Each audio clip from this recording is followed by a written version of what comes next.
हाय, hello, नमस्कार.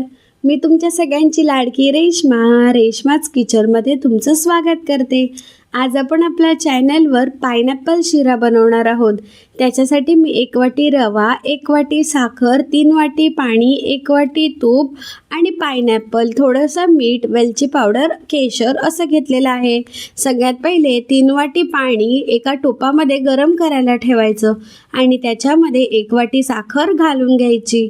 तुम्हाला जर जास्त गोड आवडत असेल तर तुम्ही साखर जास्त घालू शकता.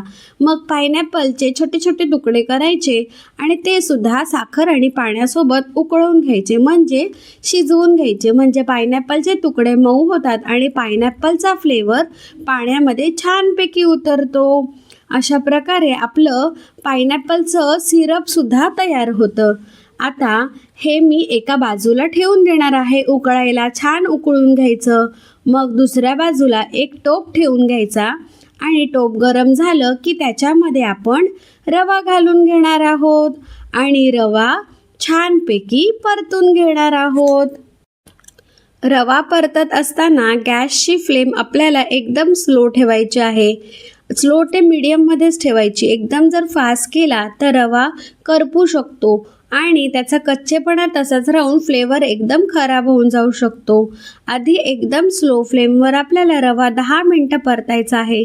10 मिनटानंतर आपण त्याच्यामध्ये 1 वाटी इतकं तूप घालून पुन्हा अजून 10 मिनटं मीडियम फ्लेमवर परतून घेणार आहोत आणि मग ह्याच्यामध्ये थोडंसं मीठही घालून घेणार आहोत आणि परतणार आहोत. मग आपण ह्याच्यामध्ये आवडीनुसार ड्रायफ्रूट्स घालू शकतो. मी इथे काजू, मनुके, बदाम घातलेले आहेत. तुमच्या आवडीनुसार तुम्ही ॲड करू शकता, अदरवाईज स्किपसुद्धा करू शकता.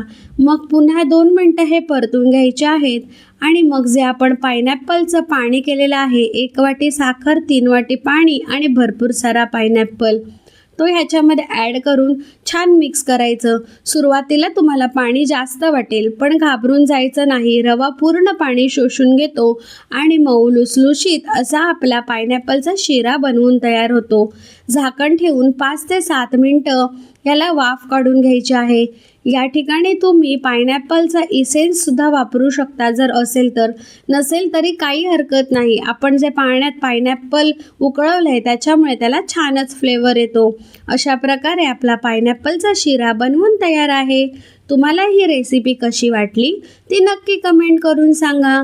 रेश्माज होम किचन या यूट्यूब चॅनलला नक्की सबस्क्राईब करा, लाईक करा, शेअर करा, कमेंट करा आणि माझा व्हिडिओ पाहत राहा.